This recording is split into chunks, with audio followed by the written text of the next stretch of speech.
మాతృదేవోభవ. మాయమ్మ వారి బొమ్మకు నాయాతనలెల్ల చెప్పిన సుగుచునుండన్, మాయమ్మ వారి బొమ్మకు నాయాతనలెల్ల చెప్పి నసుగుచునుండన్, మాయన్ గెలిచిన ఎట్లై ధ్యేయం మే ఎదుట నిల్చు తిరుతీర్థమునై, మాయన్ గెలిచిన ఎట్లై ధ్యేయం మే ఎదుట నిల్చు తిరుతీర్థమునై.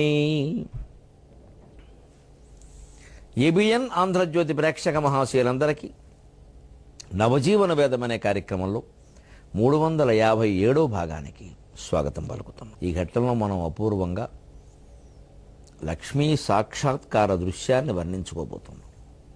కారణం, పుష్పకాన్ని చూసిన వెంటనే హనుమంతుడికి ప్రక్కనే లక్ష్మీదేవి కనపడింది. ఒక అమృతము నింపిన సరస్సులో సువర్ణమయమైనటువంటి లక్ష్మీదేవి ప్రతిమ, దానికి పక్కనే గజాలు మాత్రం నిజంగానే దిగ్గజాల్లో ఉండి కనక కలశాలతో అభిషేకం చేసే దృశ్యాన్ని చూశాడు హనుమంతుడు. ఇటువంటి మనోహరమైన దృశ్యాలు, లక్ష్మీప్రదమైన దృశ్యాలు ఉండడం వల్లే సుందరకాండ రామాయణ కాండలు అన్నిటిలోకి ఒక ప్రత్యేకతను సంతరించుకుంది, పారాయణ యోగ్యతను సంతరించుకుంది. రామాయణం అంతా పారాయణ చేసేవాళ్ళు చాలామంది ఉన్నారు, కానీ సుందరకాండకి ఎందుకు ఆ ప్రాధాన్యం అంటే ఇవి కొన్ని అపురూపమైనవి కొన్ని ఉంటేనే కదా మరి ప్రాధాన్యం దేనికైనా. అందుకోసం ఈ ఘట్టం అటువంటిది. నియుజ్యమానాశ్చ గజా సుహస్తాః సకేశరాశ్చోత్పలపత్రహస్తాః బభూవ దేవీ చ కృతా సుహస్తా లక్ష్మీస్తథా పద్మిని పద్మహస్తా పద్మప్రియే పద్మదళాయతాక్షి విశ్వప్రియే విష్ణుమనోనుకూలే త్వత్పాద పద్మం మయి సన్నిధత్స్వ. హనుమంతుడికి ప్రక్కనే ఆ పుష్పక విమానం ఉన్న ప్రాంతం పక్కనే చూస్తే సరస్సులో లక్ష్మీదేవి సాక్షాత్కరించింది. కళ్ళు చెదిరిపోతున్నాయి. అర్ధరాత్రి వేళ వెన్నెల్లో వెలుగుతున్నట్టుగా ఉందా మూర్తి. సరిగ్గా ఏర్పాటు ఎలా ఉందంటే పక్కన 2 ఏనుగులు, అవి ఆ సరస్సులో సగం ఇలా దిగి ఉన్నాయి. పద్మాలు పట్టుకుని ఇలా అభిషేకం చేస్తున్నాయి అమ్మవారికి. పద్మాలతోనే పద్మాభిషేకం, పద్మకు పద్మాభిషేకం.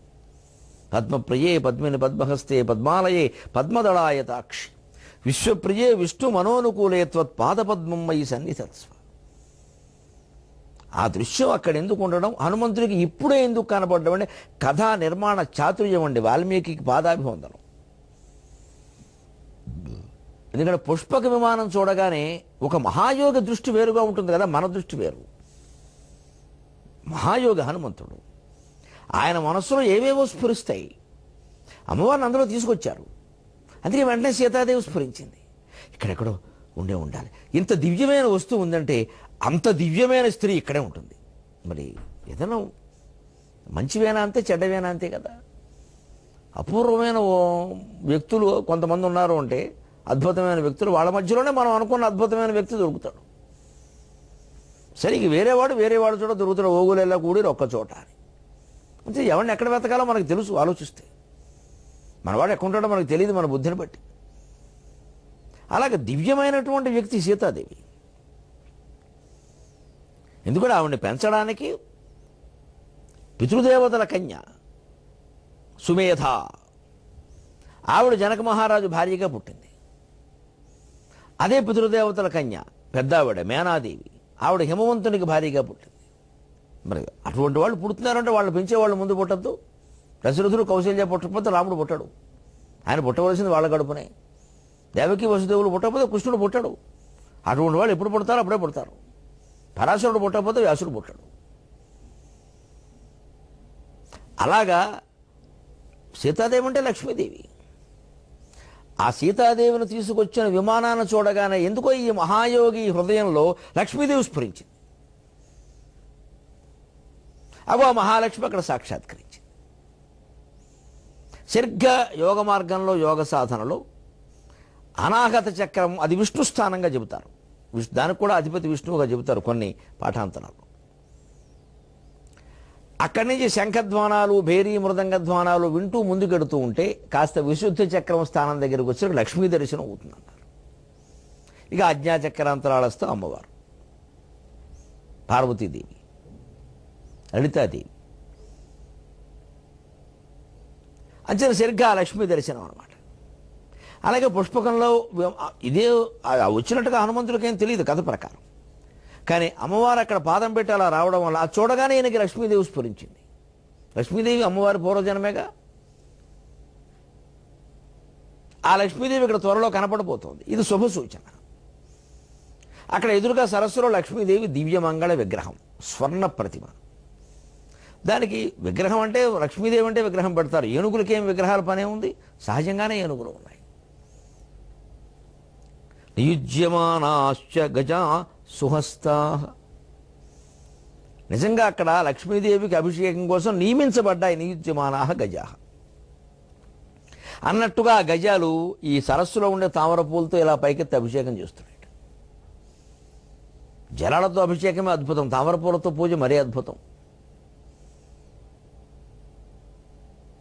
అలాంటి అభిషేకం పద్మాభిషేకం, పద్మకు పద్మాభిషేకం. సకేశరాశ్చ ఉత్పలపత్రహస్త. దేవుడికి మనం పూజ చేస్తే ఆ లోపల ఉండే కేసరాలు కూడా ఉంటే బాగుండు అనుకుంటాం కదా. అవి రాలిపోతే అంత అందంగా ఉండదు. సంపూర్ణంగా ఇవ్వాలని కదా, మళ్ళీ సగం సగం చేయం. అదే దేవుడి కోసం ఏదో పరమాన్నం ఉండేమనుకోండి, ఆ ముక్క బియ్యం కాకుండా బియ్యం ఏరుతాం. ఏరుబ్రాలు అంటారు వాటిని. శ్రీనాథుడు వర్ణిస్తాడు భీమఖండాలు, ఏరుబ్రాల కనమాహారంబు అని. అతిథికి భోజనం పెట్టినా, దేవుడికి నైవేద్యం పెట్టినా ఆ బియ్యం ఏరాలట, ప్రత్యేకంగా ఏరాలి, అంటే ముక్కలు లేకుండా. అదే సంపూర్ణం అన్నారు. అలాగే మరి కేసరాలతో ఆ మకరందంతో ఉంటేనే ఆ గొప్పతనం. ఇదే ఏ రేక్కారో ఊడిపోతే ఇంక దేవుడి పూజ ఎందుకు? అందుకని సకేశరాశ్చ ఉత్పలపత్రహస్త. ఉత్పలం అంటే సాధారణంగా కరువుపూర్ అనే అర్థంలో వాడారు, కానీ కావ్యాల్లో కొన్ని సందర్భాల్లో పద్మాలు అనే అర్థంలో కూడా ఉంది. పైగా మహోత్పలం అంటే పద్మమే. సకేశరాశ్చ ఉత్పలపత్రహస్త. కేసరాలతో కూడినటువంటి ఉత్పలపత్రాలు ఆ ఏనుగులు పట్టుకుని అభిషేకం చేస్తున్నాయి. బభూవ దేవీ చ కృతాసుహస్త. సరిగ్గా దేవి లక్ష్మీదేవి కృతాసుహస్త, చల్లటి చేతులతో ఇలా ఆశీర్వదిస్తూ కనపడుతుంది. అంటే నీ పని అయిపోతుంది, ఏం కంగారు పడకు. అంటే సముద్రాలు దాటిన శ్రమ, ఆ వెంటనే లంకిని ఎదురవడం, ఆవిడ్ని చంపగలగడం, ఆ సముద్రం దాటడంలో మళ్ళీ సాత్వికాటంకం, రాజసాత్వికాటంకం మైనాకుడు, రాజసాటంకం సురస, తామసాటంకం సింహిక, ఇంతమందిని ఎదుర్కోగలగడం యోగ సాధనలు. ఆ పైన యోగ ద్వారంలో ప్రవేశించేటప్పుడు మూలాధార ఏకనయ బ్రహ్మగ్రంథి విభేదిని లంకిణిని చంపగలగడం, భేదించగలగడం.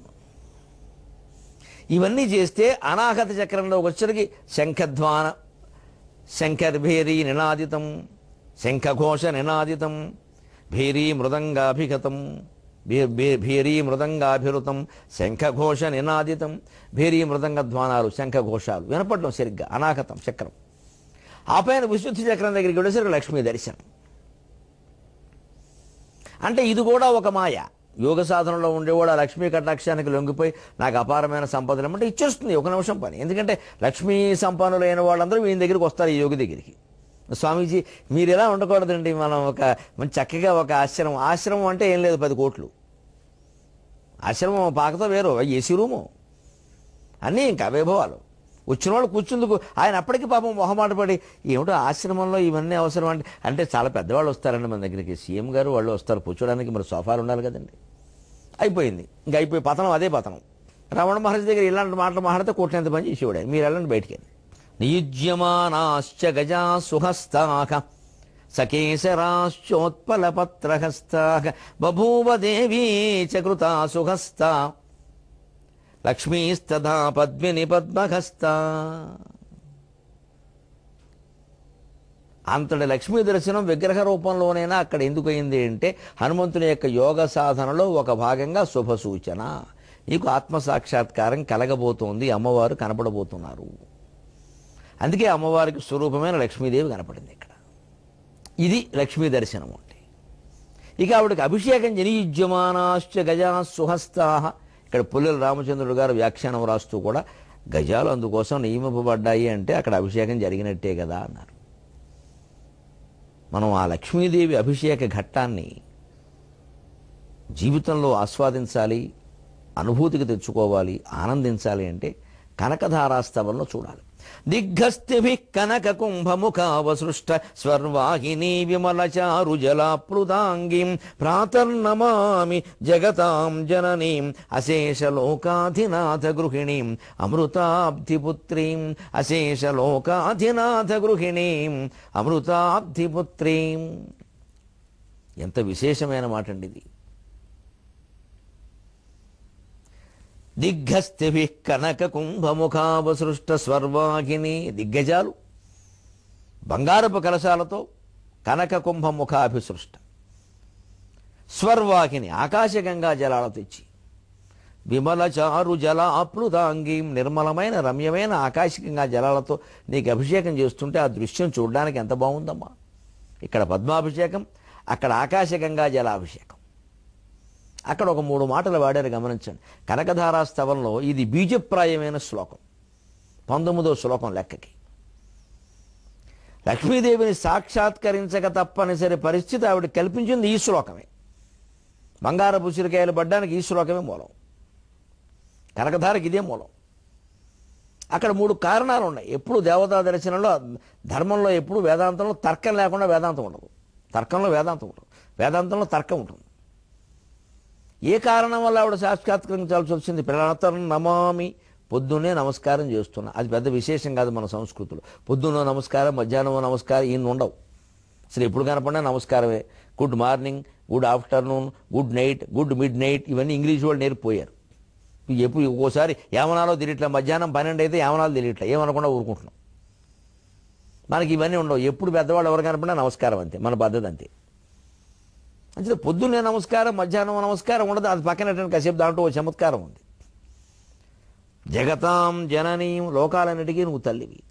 అశేష లోకాధినాథ గృహిణీం, 14 లోకాలు పాలించే విష్ణుమూర్తికి భార్యవి. అమృతాబ్ధిపుత్రీం, పాలసముద్రానికి కుమార్తెవి. ఈ 3 ఎందుకు వాడాడు? మహాకవి ప్రయోగాలు ఊరికే కాలక్షేపానికి ఉండవు కదా. ఆయన డబ్బు కావాలని అడుగుతున్నాడు. ఆయన ద్రవిణధార అని అడిగాడు స్పష్టంగా. అస్మిన్ అకించన విహంగ శిశౌ, ఈ పేద చేతక పెట్టకి నోట్లో నీళ్లు కావలసినట్టుగా ద్రవిణం కావాలమ్మా, పేద ఇల్లాలు అలా ఉంది, వాళ్ళ కోసం అడుగుతున్నా, నా కోసం కాదు. సహజంగా ఎవరిని అడుగుతాము? డబ్బు అమ్మను అడుగుతాం. నాన్నగారు అడిగితే కోపడతారు, అస్తమానం ఇవ్వాలా అంటారు. అమ్మను అడుగుతాం, పోలేరా మీ నాన్న ఇవ్వకపోతే నేను ఇస్తా అని. ఇదివరకు పోపుల డబ్బాలో ఇచ్చేవారు. ఇప్పుడు వాళ్ళు కూడా క్రెడిట్ కార్డు గీక్కోమంటున్నారు. వాళ్ళకు క్రెడిట్ వచ్చింది ఇప్పుడు. సో ఏదైనా అమ్మను అడుగుతాం. అలాగే అమ్మను అడిగితే ఆవిడ ఏముంటుంది సహజంగా? మీ అమ్మ ఆర్యాంబ, ఆవిడని అడుగు, కారడులో ఉంది, కేరళలో ఆడమలయాడం, ఆవిడని అడుగు వెళ్ళి, నాకెందుకు అంటుంది. అప్పుడు జగతాం జననీం, లోకాలన్నిటికీ నువ్వు తల్లివి కదమ్మా. మా అమ్మని అడగమంటే అలాగే, మా అమ్మ నాకు మాత్రమే తల్లి, నువ్వు లోకాలన్నిటికీ తల్లివి. జగన్మాత అంటే వెంటనే లక్ష్మీదేవి. అవును, అవి మర్చిపోయాను హడావిడిలో, జగన్మాత కదా, నేను లోకాలన్నిటికీ తల్లిని. అటువంటిప్పుడు శంకరాచార్య అనే బాలుడు కూడా నేనే తల్లిని కదా, అందుకని ఇచ్చి తీరాలి. ఎంత గడుచుగా మాట్లాడుతున్నాడో బ్రాహ్మణ అబ్బాయి. బాగుంది అనుకుని, అవునయ్యా నిజమేనాయన, నేను నీకు తల్లినే, నువ్వు నాకు బిడ్డ లాంటి వాడు, నేను ఇవ్వాలి. కానీ మరి నా దగ్గర లేవు, ఏం చేయమంటావు? ఈ మధ్యన కొంచెం ఇబ్బందిగా ఉంది అని ఎగ్గొట్టడానికి అంటారు దేవతలు. ఎందుకంటే వాళ్ళు అంత తొందరగా డబ్బులు ఇవ్వరు, ఏ వరాలు ఇవ్వరు దేవతలు తొందరగా. ఎందుకంటే మనం దుర్వినియోగం చేస్తామని వాళ్ళకి భయం, ఇవ్వలేక కాదు. అందుకని ఏదో మాట చెప్తారు, ఈ మధ్య కొంచెం ఇబ్బంది ఉందమ్మా, బడ్జెట్ లేదు, ఏం చేయమంటావు అంటే వెంటనే అశేష లోకాధినాథ గృహిణీం, 14 లోకాలు నడిపే పెద్ద మనిషికి భార్య వేడి, నీ దగ్గర డబ్బులు లేదంటే నేను అనుకుంటాను, నమ్ముతానా? ఎలా నడుపుతున్నారు? మీరు డబ్బు లేకుండా ఒక కుటుంబమే నడపలేరు, 14 లోకాలు ఎలా నడుపుతారు? అది రెండో కారణం. 14 లోకాలు నడిపేటువంటి విష్ణుమూర్తికి భార్య అమ్మ, నీ దగ్గర డబ్బు లేకపోతే ఎవరి దగ్గర ఉంటుంది? మీ ఆయన అడుగు, ఈ పట్టుకురా, నాకు అనవసరం, మొత్తం మీద నాకు డబ్బు కావాలి, నాకు ఇచ్చి తీరడగో పేదవాళ్ళు. ఒక పేదవాళ్ళ కష్టానికి ఒక సన్యాసి ఆ రకంగా స్పందించాడు. మహాతపస్సులు, మహాయోగులు, పరమహంస పరివిరాజకాచార్యులు అని చెప్పుకుంటున్న వాళ్ళందరూ స్పందించవలసింది పేదవాళ్ళ కష్టాలకి, అంబానీల కష్టాలకి, ముఖేషుల కష్టాలకి కాదు. వాళ్ళకి చెయ్యాలి ఏమైనా చేస్తే మన తపశక్తిని ఉపయోగించి. శంకరాచార్య స్వామి పేదవాళ్ళ కష్టాలకు స్పందించాడు. ధనవంతుల కోసం ఆయన ఏమీ చేయాలి. కాశీ మహారాజు గారు రమ్మని కబురు చేస్తే నిన్ను చూసే పని నాకేమీ లేదన్నాడు ఆయన. వస్తే వచ్చి దండం పెట్టుకుపో, లేకపోతే లేదన్నాడు. ఇది నేర్చుకోవాలి సన్యాసులైన వాళ్ళందరూ. ఆశ్రమం స్వామీజీ అంటే అర్థం అది. అందుకని వాళ్ళ కోసం అడుగుతున్నాను, నిజమేనయ్యా మీ అమ్మ ఆయన భార్యమ్మ నీ దగ్గర లేకపోతే ఎలాగా? అప్పుడు కూడా పోనీ సరదాకో మాట్లాడదు, నిజమే ఆయన భార్యనే, కానీ ఈ మధ్య కొంచెం ఇద్దరికి డిఫరెన్స్ ఆఫ్ ఒపీనియన్, అభిప్రాయ భేదాలు. భార్యాభర్తలు అన్నాక ఉండవా? కొంచెం అటు ఇటుగా ఉంటున్నారు. విష్ణుమూర్తులు వారు ఎడమొహం పెడమొహంగా, అడిగితే ఇవ్వడం లేదు, ప్రతిదానికి లెక్క అడుగుతున్నారు అని ఏదో అంటే అప్పుడు అవునమ్మా అమృతాబ్ధిపుత్రీం, భర్తతో గొడవ వస్తే భార్య ఏం చేస్తుంది, పుట్టింటికి వెళ్ళిపోతుంది. కోపం వస్తే అంతే కదా. అందుకని మీ పుట్టిల్లు ఎవరు? పాలసముద్రం. అక్కడ కల్పవృక్షం పుట్టింది, కామధేనువు పుట్టింది, చింతామణి పీఠం పుట్టింది, 60,000 మంది అప్సరసలు పుట్టారు, స్వయంగా నువ్వు పుట్టావు, చంద్రుడు పుట్టాడు తల్లి, నీ దగ్గర డబ్బు లేదంటే. అందుకని తాతగారి ఇంటికి వెళ్ళి పట్టుకొచ్చి ఇచ్చే. తాతగారికి నేనంటే బాగా ఇష్టం. మొత్తం మీద చూడండి, బాలశంకరాచార్య అమ్మవారిని ఎలా నిర్బంధించాడు అంటే, నువ్వు నాకు తల్లివి కాదనడానికి లేదు జగన్మాతవి, నీ దగ్గర డబ్బు లేదనడానికి లేదు శ్రీ మహావిష్ణువు భార్యవి, అంచేత ఆయనతో ఏదైనా గొడవ వచ్చింది అనడానికి కూడా వెళ్ళలేదు, మీ పుట్టింటి వాళ్ళు కూడా చాలా గొప్పవాళ్ళే, మొత్తం మీద నా డబ్బులు నాకు బారాయి, లేకపోతే నేను కదను. ఇదండి దేవత నిర్బంధించే విధానం. ఇప్పుడు ప్రాతర్ నమామి, అప్పుడు కూడా ఆవిడంది, పోనీ మా పుట్టింటికి వెళ్ళైనా వెళ్ళి అడిగి తేవాలి కదయ్యా, కొంత సమయం ఉండాలి కదా అంటే, అమ్మా పొద్దున్నే నమస్కారం చేస్తున్నాను తల్లి, పొద్దున్నే ఎవరికి దండం పెట్టినా అది వృధా కాకూడదు, మా తెలుగువారి సంప్రదాయం, దక్షిణాది సంప్రదాయం. మనం ఏమనుకుంటాం, పొద్దున్నే రిక్షావాడు కూడా బేరం ఎక్కేవాడు వీడు 10 అడిగాడు అనుకోండి, 5కు రాకూడదు, ఇక ఏదో బేరం పొద్దున్న ఎక్కువ, నీకైనా ఉండాలి నాకైనా ఉండాలి అంటే సిగ్గు అనమాట అంటాడు, నీకైనా ఉండాలి నాకైనా ఉండాలి, ఏందా బేరం ఆడదాం అంత కళేబరం వేసుకుని ఎక్కువ అంటాడు, పైగా శుక్రవారం కూడా అంటాడు.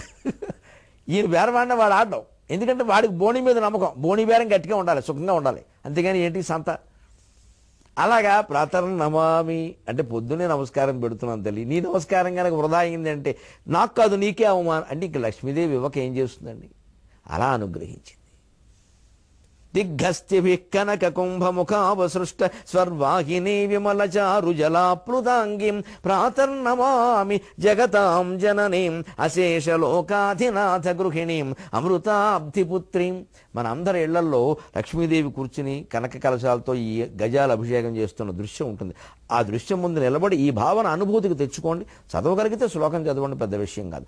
ఒక్క క్షణం విరామంలో విశ్వనాథ వారి పద్యం ఇదే సందర్భానికి సంబంధించింది. ఈ సాక్షాత్కరించినటువంటి లక్ష్మీ స్వరూపాన్ని, సీతాస్వరూపాన్ని రెండు కలిపి విశ్వనాథ వారు ఎలా వర్ణించారో చూడండి.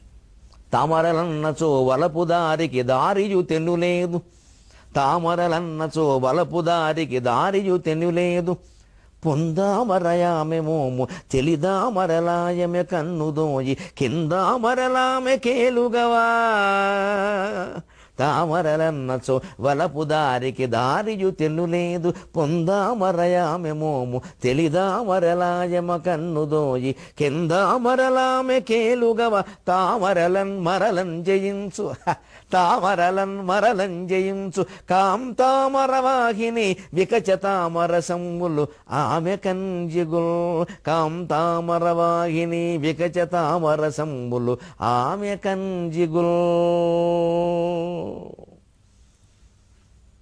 ఇది సీతాదేవి స్వరూపం. లక్ష్మీదేవి కదండి, పద్మప్రియే పద్మిని పద్మహస్తే పద్మాలయే పద్మదళాయతాక్షి. అందుకని సీతాదేవి గురించి రాముడు అంటున్న మాట ఇది వెనక వచ్చే సందర్భంలో, బయలుదేరక ముందు సందర్భంలో. తామరలన్నచో వలపు దారికి దారియు తెన్ను లేదు. అసలు మా సీతకి తామరపూలు కనపడితే చాలు, దారి తెన్ను లేదు, ఇంకా ఏదో ఒళ్ళు పై తెలియదు అంటామే అలాగా. ఏం మరి ఆవిడ జన్మటం ఉంటుంది, పద్మాలు కనపడితే చాలు నన్ను లాక్కెళ్ళిపోయేది, నాకు 4 తామరపూలు కావాలి, పట్టుకురండి నేను. ఏమిటి తామరపూలు అంటే ఈ మనిషికి ఎంత ఇష్టం అనుకునేవాడిని నేను. ఇక్కడ చూడండి, వలపు దారి అన్నారు విశ్వనాథ్ వారు, ఎంత గొప్ప మాట. వలపు దారి అంటే ది వే ఆఫ్ లవ్, ఆంగ్లంలో చెప్పాలంటే ది వే ఆఫ్ లవ్. భార్య అలా ఉండాలి భర్తకి, వలపు దారి, కలుపు మొక్కలా ఉండకూడదు, వలపు దారిలా ఉండాలి. భార్యకి భర్త అంతే ఇవాళ. ఎందుకంటే ఇద్దరు ఉద్యోగాలు చేస్తున్న సందర్భాన్ని మనం మర్చిపోకూడదండి. ఇదివరకైతే భర్త పొలం వెళ్ళి వ్యవసాయం లేదా వ్యాపారం లేదా ఉద్యోగం చేసి అలసిపోయి ఇంటికి, ఇప్పుడు భార్య కూడా అలసిపోయే వస్తుంది పాపం. అంచేది ఒకరికొకరు వలపు దారిలాగే ఉండాలి. ఎవరు ముందు వచ్చారో వారికి అవి పెట్టేయాలి, వారికి పట్టుకెళ్ళి ఇచ్చేయాలి. ఇటువంటి భేదాలు ఇంక పనికిరావు. ఇంక బాగుపడ్డామో చెడ్డామో ఏదో అయింది, మొత్తం మీద అయిందిగా, ఇది ఆ విషయాలు వద్దు చర్చకి, తప్పది. కాలాన్ని బట్టే మనం ఇంకా భేదాలు ఇప్పుడు పనికిరావు. ఒకరి ఆఫీసులో ఏదో కష్టం వస్తుంది, ఇంకోళ్ళకి చెప్పుకోకపోతే ఎవరు చెప్పుకుంటారని భర్తకి చెప్పుకోకపోతే ఓదార్చాలి. ఈయనకు వస్తే ఆవిడ అంతే. అప్పుడు సంసారం ఎందుకు బాగుండదు? అదే వలపు దారి. ఎంతసేపు డబ్బులు, ప్రమోషన్లు, ల్యాప్టాప్లు, ఈ చర్చలు కాదండి. నీకు ఎక్కువ వచ్చిందా, నాకు ఎక్కువ వచ్చిందా, ఇది నువ్వు పట్టించుకున్నావు, ఇది నేను పట్టించుకోవాలా అంటాను. ఇలా ఉంటే లక్ష్మీదేవి ఉంటుంది ఇంట్లో. ఈ సంభాషణలు ఉంటాయి. పద్మాలు ఉన్నంత మాత్రాన ఉండదు. ఇల్లంతా పద్మాల్లో ఉండక్కర్లేదు. ఎలా ఉండాలి? పొందామరయామెమోము తెలిదామరలాయమ కన్నుదోయి కెందామరలామె కేలుగవ. బంగార పద్మంలా ఉండాలట స్త్రీ ముఖం. అంత మెరిసిపోతూ ఉండాలి. ఎప్పటికప్పుడు స్నానం చేసేసి శుభ్రంగా బొట్టెట్టుకుని హాయిగా ఉండాలి. 100 రకాల అలంకరణలు చేయొద్దమ్మా దయచేసి, నా బిడ్డలుగా భావించి చెబుతున్నాను. ఈ పిచ్చి వదిలిపెట్టండి. ఎవళ్ళ ఇంట్లో ఆ నిలువుటద్దం దగ్గర చూసినా 26 డబ్బాలు, 36 సీసాలు, అందులో కుంకం ఉండదు, కొబ్బరి నూనె ఉండదు, మిగిలినవన్నీ ఉంటాయి. అంటే అసలు మంత్రం లేదు, ఇవన్నీ ఉన్నాయి. ఇక్కడ ఉండాల్సింది కుంకం. కొబ్బరి నూనె ఉండదు, కుంకం ఉండదు. కొబ్బరి నూనెకు ఏదో జల్లు ఎందుకండి? కొబ్బరి నూనె జల్లు, జిల్లు, అదేదో మళ్ళీ శీతకాలం జల్లు వేరు, వానకాలం జల్లు వేరు, రాత్రి జల్లు వేరు, పగల జల్లు వేరు. ఏమిటి జల్లు, చెత్త జల్లు? ఇన్ని డబ్బా, ఇవన్నీ ప్లాస్టిక్కే, ఇవన్నీ కెమికల్స్, ఇవన్నీ అనారోగ్యమే. లక్ష్మీదేవి సంగతి పక్కన ఆరోగ్యమే ఉండదు ఇంట్లో. కాస్త కొబ్బరి నూనె సీసా అక్కడ ఉండి ఓ దువ్వెన ఉండి పోను, 2 రకాల దువ్వెనలు పోనీ ఆడవాళ్ళకి. మగవాళ్ళకి నా పొట్టిగాడికి దువ్వెన ఎక్కాల, అవసరమైన వాడికి ఒకటి చాలు. పోనీ ఆడాళ్ళు కాబట్టి ఏవో 2 రకాల దువ్వెనలు. ఎందుకు మిగిలినవి ఎందుకండి? అది ఉంటే ఎప్పటికప్పుడు హాయిగా శుభ్రంగా స్నానం చేయడం ముఖ్యం, బట్టలు మార్చుకోవడం ముఖ్యం. అప్పుడు మొహం ఒట్టెట్టుకుంటే బంగారం మొహం వల్ల ఉండదండి. పసుపు రాసుకుంటే బంగారం మొహం. పసుపు రాసుకునే స్త్రీ ఏ ఇంట్లో ఉంటుందో ఆ ఇంట్లోనే లక్ష్మీదేవి ఉంటుంది, సందేహం లేదు. పొందామరయామెమోము తెలిదామరలాయమ కన్నుదోయి. కళ్ళు తెల్లదామర పూరేకుల్లా వెలిగిపోవాలంటే కళ్ళలో చూడండి మీరు, తెల్లటి కాంతి ఉంటుంది, కనుగుడ్డు తెల్లగా ఉంటుంది, లోపల కంటిపాప నల్లగా ఉంటుంది. ఈ పక్కన ఎర్రజీరలు అప్పుడప్పుడు వస్తాయి, సహజంగా లేతగా కనపడతాయి. శృంగార సందర్భంలో కోపం వచ్చినప్పుడు కొంచెం ఒక్కో భావం కలిగినప్పుడు వస్తాయి. కన్నెర్ర అంటారు, అందుకని వస్తాయి. రకరకాల సందర్భాల్లో వస్తాయి. అన్నీ మంచిని చెప్పలో చెడ్డని చెప్పలో వస్తాయి. ఆ 3 ఉండాలి. ఎందుకంటే కలువలతో పోలుస్తారు. కలువలో కూడా ఎర్ర కలువ, తెల్ల కలువ, నల్ల కలువ. కంటిలో కూడా 3 రంగులు, అదే లెక్క. అవి తెల్లదామర పూల్లా ఉండాలి కళ్ళని. ఎందుకన్నా ఎర్రదామర పూలు ఎందుకన్నా? కోపాలు, అసూయలు, ద్వేషాలు వద్దు. తెల్లగా, స్వచ్ఛంగా, మనస్సు నిష్కల్మషంగా ఉంటే కళ్ళు తెల్లగా ఉంటాయి. మనస్సులో వంకరాలోచనలు అన్నీ ఉంటే కళ్ళు మండిపోతూ ఉంటాయి. అక్కడ నిద్ర లేకుండా మండిపోవడం వేరు, మామూలుగా ఉండడం వేరు. అందుకని కళ్ళు తెల్లదామర పువ్వులా ఉండాలంటే మనస్సు నిష్కల్మషంగా ఉండాలి. ఎవరి పట్ల రాగద్వేషాలు వద్దు. అప్పుడు లక్ష్మీదేవి ఉంటుంది. కెందామరయామె కేలుగవా. ఎరుపెక్కిన తామర పూల అరవిందాల్లా ఉండాలి ఈ చేతులు. సాధారణంగా ఈ చేతులు ఎప్పుడు మనం ఎలా ఉన్నప్పుడు కాస్త ఇలా మూసి పెట్టుకోవడం సాధారణంగా ఓ మాట చెప్తూ ఉంటాను. మరి ఎంతవరకు నిజమో నాకు తెలియదు. నేను ఆ నమ్మకాలు ప్రోత్సహించడం నాకు ఇష్టం ఉండదు కాబట్టి మన చేతిలో ఉన్నది కూడా చెబుతున్నా. చేతిలోనే ఉందిగా. ఈ మధ్యలో సందులు లేకుండా చూసుకోమంటారు. ఊరికే ఎక్కువ సందులు ఉంటే ఆ డబ్బులు అందులో వెళ్ళిపోతాయి. ఏవో చెబుతారు సరదాకి. కానీ మంచిదే, లక్షణం మంచిది. ఎందుకంటే పైగా ఇప్పుడు దోషుడితో మీరు బియ్యం పట్టండి, నూనె పట్టండి, నెయ్యి పట్టండి, ఏదైనా కారిపోకుండా ఉండాలి కదండి. కొబ్బరి నూనె చేతిలోకి తీసుకుంటే కింద నుంచి ఇలా కారిపోకూడదు. అప్పుడు గుప్పిట్లో ఏమున్నా కూడా నిలుస్తుంది, డబ్బులు నిలుస్తాయంటే అందుకే వచ్చింది, లౌకికమే అది. అలాగే ఇవి మంచి లేత ఎరుపు రంగులో ప్రకాశిస్తూ ఉండాలి. అదే కెందామరయామె కేలుగవ. అసలు సీతాదేవి ఆవిడ ముత్యాలు వెంటనే లేత ఎరుపు రంగులోకి మారాయని ఉందిగా. అప్పుడు కూడా ఎప్పుడు ఉంటాయి మీకు? చేతులు ఎప్పటికప్పుడు చన్నీళ్లతో శుభ్రంగా కడుక్కుంటే లేత ఎరుపు రంగులోనే ప్రకాశిస్తాయి. ఎందుకంటే ఈ క్రింద ప్రసరించే రక్తం అంతా లేత ఎరుపు రంగే కదండి. ప్రకాశించక ఏమవుతుంది? మనం దాని మీద అదేమిటి ఈ మధ్య మెహందీ, నా తలకాయ బింది చెంది అది కూడా వచ్చింది ఈ మధ్యన. బాగా ఏమిటో పాముల్లా, తేళ్లా, ఒళ్ళంతా జెర్రులు పాకినట్టే. ఆ పెళ్లి కూతురుని చూస్తే చికాకు వస్తుంది. అసలు పెళ్లి కూతురులా లేదు, చంద్రముఖి సినిమాల్లో వేషాల్లో ఉన్నాయి ఇవన్నీ. ఇక్కడి నుంచి ఇక్కడ వరకు దేనికి అవన్నీ? పాములు, తెరులు, జేళ్లు పాకినట్టు. ఎవరిని గోరింటాకంటే ఇక్కడ పెట్టుకుంటారు, మధ్యలో ఏదో చందమామ అంటారు, వెనక ఏదో సూర్యమామ అంటారు, అదేదో వేసుకుంటారు. ఇదంతా ఏమిటండి? ఒళ్ళంతాను విచిత్రంగా. సో చూస్తే చికాగ్గా ఉంది. అంతసేపు ఆ పెళ్లి కొడుకు పక్కన నేనైతే కూర్చోను. అంటే ఎలా కూర్చుంటాం అసలు? నీ ఒళ్ళంతా జరలే. విపరీతాలు చేస్తున్నాం ప్రతిదీ కూడా. దానికి ఓ మనిషి, దానికి 25,000. మంత్రం చెప్పే పురోహితుడికి ఏమో 5,000 కూడా ఇవ్వరా? మా పొట్టుగాడు వస్తే దండం పెట్టి పంపిస్తారా? ఎందుకంటే నేను అనుకుంటా మెహందీ పెడితేనే 25,000 వచ్చేవని. ఏం ఆలోచిస్తున్నామండి మనం? ఇది కొంచెం తేడా. అందుకని కిందామర ఆమె కేలుగవ కాంతామర వాహిని వికచ తామర సమ్ములు ఆమె కంజుగులు. ఆమె కనుజుగులు, లక్ష్మీదేవి కనుజుగులు, సీతాదేవి కనుజుగుల్లాగే ప్రతి ఇంట్లో స్త్రీ పురుషుల యొక్క కళ్ళ కాంతి ఎలా ఉండాలంటే ఆకాశగంగా జలాల కాంతిలా ఉండాలంటే నిష్కల్మషంగా ఉంటే మనస్సు ఉండకేమవుతుంది. Face is the index of mind అంటారు ఆంగ్లంలో. ఫేస్ అంటే అర్థం కళ్ళే కదండి. ఇప్పుడు మన మనస్సులో ఏముందో ముక్కులో తెలుస్తుందా, చెవిలో తెలుస్తుంది, కళ్ళలో తెలుస్తుంది. అయితే మనస్సులో ఉన్నదే కళ్ళలోకి వస్తుంది. ఆ నిష్కల్మషమైన భావంతో మనం ఉంటే, రాగద్వేషాలను తట్టుకోగలిగితే ఇల్లంతా వైకుంఠం అవుతుంది. దంపతులు సీతారాములు లక్ష్మీనారాయణులే అవుతారు. అలా మీ అందరి గృహాలు అవ్వాలి అని సరస్వతీదేవిని ప్రార్థన చేస్తూ సెలవు తీసుకుంటాం. మళ్ళీ మనం 23:30 గంటల్లో కలుద్దాం. అంతవరకు తెలుగులో మాట్లాడదాం.